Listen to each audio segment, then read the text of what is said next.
நமச்சிவாய வாழ்க. நாதந்தாள் வாழ்க. இமைப்பொழுதும் என் நெஞ்சில் நீங்காதான் தாழ் வாழ்க. வாழ்க வளமுடன். அனைவருக்கும் இனிய வணக்கங்கள். நாம் தற்போது 2025ஆம் ஆண்டின் இறுதியை நெருங்கிக் கொண்டிருக்கிறோம். 2026ஆம் ஆண்டின் முதல் மாதமான ஜனவரி மாதத்தில் நுழைய உள்ளோம். நிகழும் ஸ்ரீ மங்களகரமான விசுவாச ஆண்டு மார்கழி மாதம் 17ஆம் நாள் திரியோதசி திதியில் ரோகிணி நட்சத்திரத்தில் சுபம் நாமயோகத்தில் கௌளவம் கர்ணத்தில் சித்த யோகத்தில் வியாழக்கிழமை அன்று இந்த மகத்தான ஜனவரி மாதம் பிறக்கின்றது. இந்த மாதத்தில் பல கிரகங்கள் தங்களின் நிலைகளை மாற்ற உள்ளன.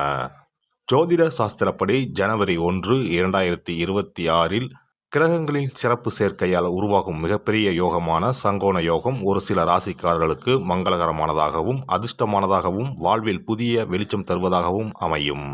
ஜனவரி மாதம் 13ஆம் தேதி செல்வத்தின் அதிபதியான சுக்கிர பகவான் மகர ராசிக்கு செல்ல உள்ளார்.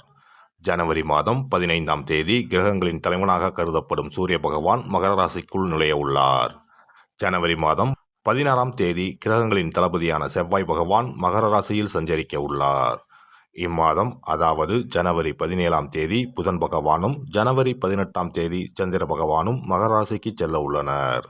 இவ்வாறு ஜனவரி மாதத்தில் கிரகங்கள் தங்களின் ராசியை மாற்றுவதால் அதன் தாக்கம் அனைத்து ராசிக்காரர்களின் வாழ்க்கையிலும் காணப்படும். குறிப்பாக சில ராசிக்காரர்களுக்கு அதிர்ஷ்டம் பிரகாசிக்கப் போகிறது. இதன் விளைவாக தொழில் மற்றும் வணிகத்தில் நல்ல முன்னேற்றம் ஏற்பட போகிறது. அதே சமயம் ஆரோக்கியமும் சிறப்பாக இருக்கப் போகிறது. மேலும் சில ராசிக்காரர்களுக்கு கண்டமும் காத்திருக்கிறது. உயிர் போகும் ஆபத்து கூட வரலாம். எச்சரிக்கையாக இருக்கவும்.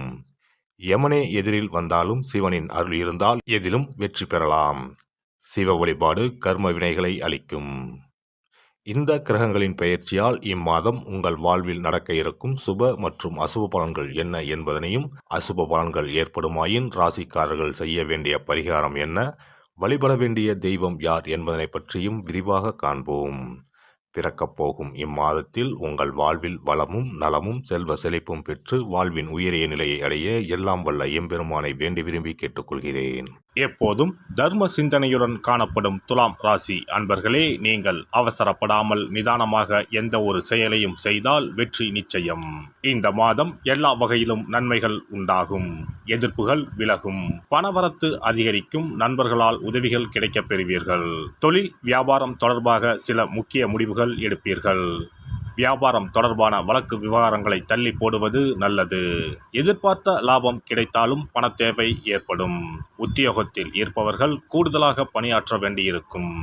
மேல் அதிகாரிகள் உங்களுக்கு உறுதுணையாக இருப்பார்கள். குடும்பத்தில் ஏதாவது வீண் விவகாரங்கள் ஏற்பட்டு நீங்கும். கணவன் மனைவிக்கு இடையே திடீர் கருத்து வேற்றுமை உண்டாகலாம். உறவினர்கள் மூலம் எதிர்பார்த்த உதவிகள் தாமதமாக கிடைக்கும். பிள்ளைகளுக்காக கூடுதலாக பாடுபட வேண்டி இருக்கும். சகோதரர்களிடம் கவனமாக பேசுவது நல்லது. பெண்களுக்கு இந்த மாதம் பணவரத்து கூடும். ஏற்கனவே செய்த ஒரு காரியத்தின் பலன் இப்போது கிடைக்கும். திடீர் மன வருத்தம் ஏற்படலாம்.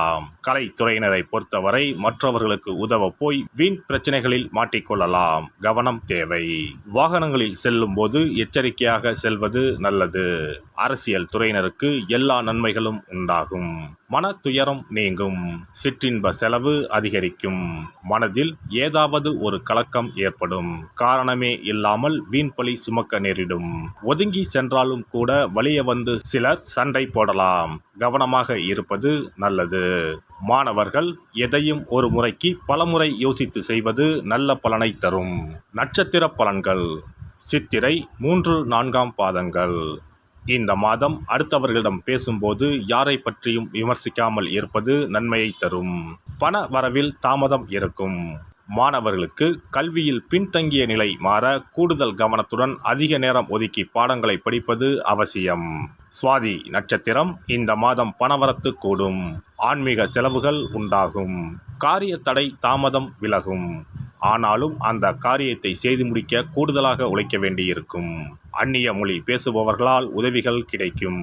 வசிக்கும் இடத்தில் மதிப்பும் மரியாதையும் அதிகரிக்கும். விசாகம் 1, 2, 3ஆம் பாதங்கள். இந்த மாதம் தொழில் வியாபாரத்தில் முன்னேற தேவையான வாய்ப்புகள் கிடைக்கும். தொழில் போட்டிகள் விலகும். தேவையான நிதி உதவி கிடைக்கக்கூடும். உத்தியோகத்தில் இருப்பவர்கள் உற்சாகமாக பணிகளை கவனித்தாலும் அலுவலக வேலைகளில் தாமதம் இருக்கும். புதிய வேலைக்கு முயற்சி செய்பவர்களுக்கு சாதகமான பலன் கிடைக்கும். மகாலட்சுமி தேவியை வணங்கி வர குடும்பத்தில் மகிழ்ச்சி நிலவும், சுபிட்சம் உண்டாகும். சிறப்பு தொகுப்பு. கண் திருஷ்டிகள் அகன்று தடைப்பட்டு கொண்டிருக்கும் காரியங்கள் நிறைவேற செய்ய வேண்டிய பரிகாரம் என்ன என்பதனை பற்றி காண்போம். வாழ்க்கையில் நல்ல நிலையில் இருந்தவர்கள் கூட திடீரென்று பொருளாதாரம் இழந்து மன கஷ்டங்களுடன் வாழும் நிலை ஏற்படும். இந்த நிலை எதனால் ஏற்பட்டது என்று ஆராய்ந்து பார்த்தால் பெரும்பாலும் அவர்களின் மீதான கண் திருஷ்டிதான் காரணமாக இருக்கும். கல்லடி பட்டாலும் கண்ணடி படக்கூடாது என்று சொல்வார்கள் அல்லவா, அது உண்மைதான். இது போன்ற பிறரின் பொறாமை கொண்ட கண் திருஷ்டியினால் பலரின் வாழ்க்கை சிரமத்திற்கு ஆளாக நேரிடும். இது போன்ற கண் திருஷ்டிகளிலிருந்து எப்படி தப்பிப்பது? இருக்கவே இருக்கிறது எளிதாக கிடைக்கும் ஊமத்தஞ்செடி. தெய்வ சக்தி நிறைந்த செடியாக கருதப்படும் ஊமத்தஞ்செடியின் காய், பூ, இலைகள் என அனைத்தும் தீய சக்திகள் விரட்ட பரிகாரத்துக்கு பயன்படுகிறது. பொதுவாக ஊமத்தம் காய்க்கு கெடுதலை அகற்றக்கூடிய சக்தி உண்டு. நம் வீட்டில் உள்ள எதிர்மறை சக்தியை அகற்றுவதற்கு ஊமத்தங்காய் தீபம் சிறந்த பரிகாரமாகிறது. தெய்வீக மகத்துவம் நிறைந்த ஊமத்தங்காய் மற்றும் பூவையும் எடுத்துக்கொள்ளுங்கள். வீட்டுக்கு அருகில் இல்லை என்றால் நாட்டு மருந்து கடைகளில் கிடைக்கும். இந்த 2 பொருட்களையும் மஞ்சள் தண்ணீரை கொண்டு நன்றாக கழுவி விடுங்கள். சிறிது நேரம் அவற்றிலுள்ள ஈரம் போக ஆறவிட்டு பிறகு அவற்றை ஒரு மஞ்சள் துணியில் குலதெய்வத்தை வேண்டி ₹1 நாணயத்தோடு சேர்த்து முடிந்து வீட்டின் நிலைப்படியில் கட்டி தொங்க விடுங்கள். இந்த முடிச்சை வெள்ளிக்கிழமை அல்லது ஞாயிற்றுக்கிழமைகளில் தயார் செய்து வாசல் படியில் கட்டுவது சிறப்பு. தினமும் வீட்டில் தீபம் ஏற்றி காண்பிக்கும் போது இந்த முடிச்சுக்கும் காண்பிக்கவும். இதேபோல் ஊமத்தம் இலைகள் கிடைத்தால் அந்த இலைகளை சுத்தமான மஞ்சள் தண்ணீரில் கழுவிவிட்டு அவற்றை கொண்டு வீட்டில் இருக்கும் விநாயகருக்கு திங்கள் கிழமைகளில் தொடர்ந்து அர்ச்சனை செய்து வர வேண்டும். ஊமத்தம் பூவையும் விநாயகருக்கு சூட்டலாம்.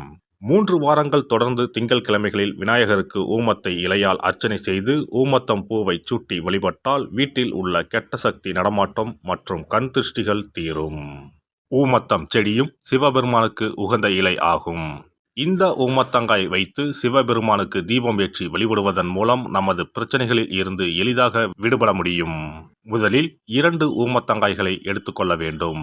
அவற்றின் மீது முட்கள் இருப்பதால் மிகவும் கவனமாக கையாள வேண்டும். ஊமத்தங்காயின் காம்பு பகுதிகளை வெட்டி கொண்டு கத்தியை பயன்படுத்தி ஊமத்தங்காயின் உள்ளே இருக்கும் விதை பகுதியை முழுவதுமாக நீக்கிவிட வேண்டும்.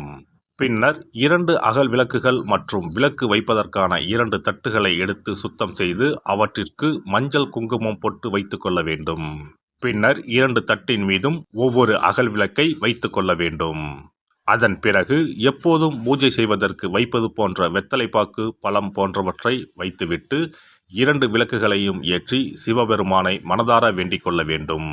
எனக்கு இருக்கும் பிரச்சனைகள் அனைத்தும் தீர்ந்து இன்பமான வாழ்க்கை கிடைக்க வேண்டும் என வேண்டிக் கொள்ள வேண்டும். இந்த பூஜையை வெள்ளிக்கிழமை அன்று தொடங்கினால் தொடர்ந்து 9 வெள்ளிக்கிழமைகள் செய்ய வேண்டும். ஊமத்தங்காயின் மீது எவ்வாறு முட்கள் இருக்கிறதோ அதுபோல நமது வாழ்க்கையில் இருக்கும் முட்கள் போன்ற பிரச்சனைகளை அவை தீர்த்து வைக்கின்றன. இந்த பூஜையை நாம் தொடர்ந்து செய்து வருவதால் நம் மீது இருக்கும் கண் திருஷ்டிகள் அகன்றுவிடும். தீராத துயரங்கள் தீர்ந்துவிடும். பணம், நகை நம்மிடம் பெருகி வரும். சிலருக்கு கையில் சுத்தமாக பணம் இருக்காது. வறுமை தாண்டவமாடும். கடன் தொல்லையால் கஷ்டப்படுவார்கள். பண பிரச்சனையில் சிக்கி கொண்டிருப்பவர்கள் இந்த தீபத்தை ஏற்றினால் 3 வாரங்களில் நல்ல பலனை பெற முடியும். தொழிலில் நல்ல முன்னேற்றம் இருக்கும். கடன் பிரச்சனைகள் தீரும். உறவினர்களிடையே பகைமை இருந்தால் அவையும் மறைந்துவிடும். நோய்வாய் உள்ளவர்கள் இந்த தீபத்தை ஏற்றுவதன் மூலம் நல்ல பலனை பெற முடியும். பொதுவாகவே எந்த பரிகாரம் என்றாலும் அதை முழு நம்பிக்கையுடன் செய்தால் மட்டுமே முழு பலன் கிடைக்கும் என்பதை நினைவில் கொள்ளுங்கள். எல்லாம் வல்ல இறையருளால் நீங்களும் உங்கள் அன்பு குடும்பமும் உடல் நலம், நீலாயுள், நிறை செல்வம், உயர் புகழ், மெய்ஞானம் ஓங்கி வாழ்க வளமுடன். இந்த வீடியோ பதிவு உங்களுக்கு பிடித்திருந்தால் லைக் பண்ணுங்க, கமெண்ட் பண்ணுங்க, ஷேர் பண்ணுங்க. மறக்காம சப்ஸ்கிரைப் பண்ணுங்க. பக்கத்துல இருக்கிற பெல் பட்டனை கிளிக் பண்ணுங்க. நன்றி, வணக்கம். ஓம் நமச்சிவாய. சிவாய நம.